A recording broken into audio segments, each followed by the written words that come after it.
Matagal ko nang naririnig ang sut-sut pero akala ko hangin lang. Matagal ko nang nararamdaman ng galaw pero akala ko pagod lang ang kalye.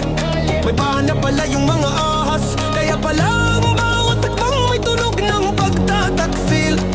Kaya pala ang bawat lakad may direksyong hindi ko pinili. Parang sistemang matagal ko nang sinusunod pero hindi ko alam na hindi pala ako ang nagdedesisyon.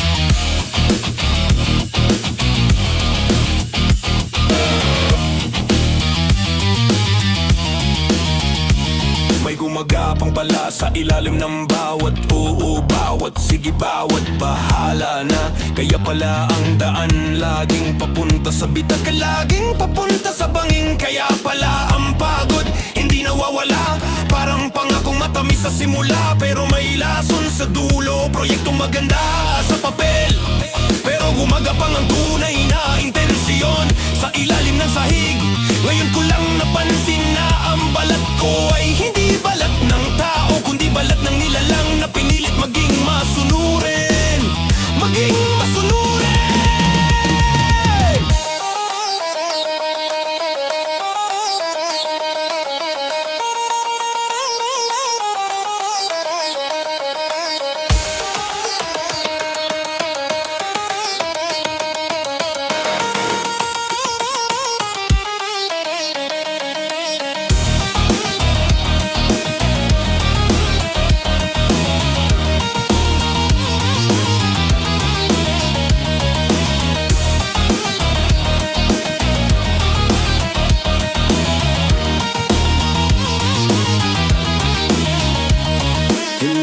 Sabihin na hindi ako pwedeng tumayo, hindi ako pwedeng pumili, hindi ko pwedeng putulin ang galaw na hindi akin. Nakikita ko na ang mga kaliskis, naririnig ko na ang tunay na tunog, nararamdam ko na ang lamig ng mga desisyong hindi ko ginawa.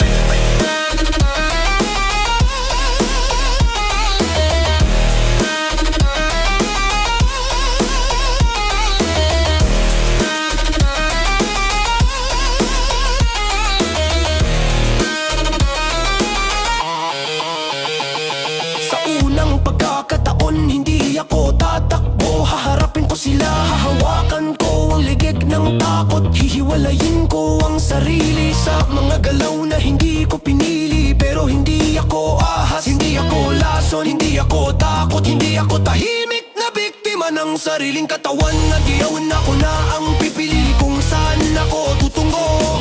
Ako na ang magtatagdaan ni direksyon, ako na ang maglalakad sa lupa na hindi na nila kontrolado. Hindi nila kontrolado. May panang ahas pero hindi ako takot. Ay, putulin ng galaw na hindi sa atin.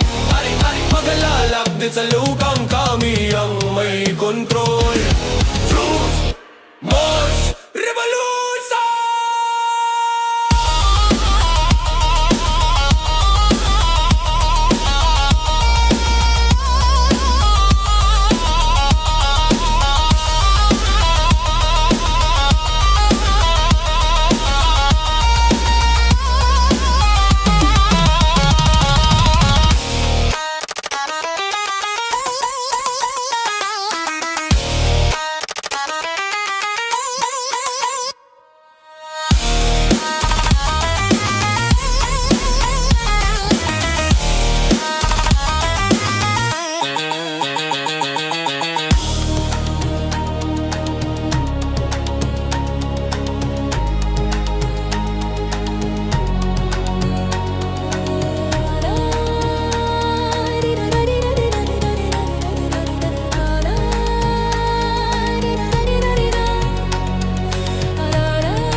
Sa laukang kami ng may konkol.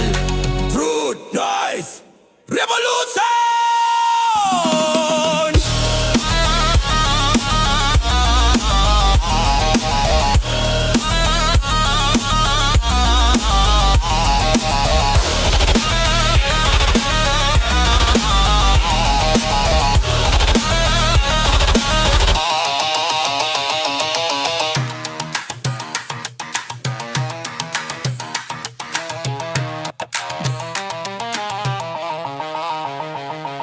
May panapala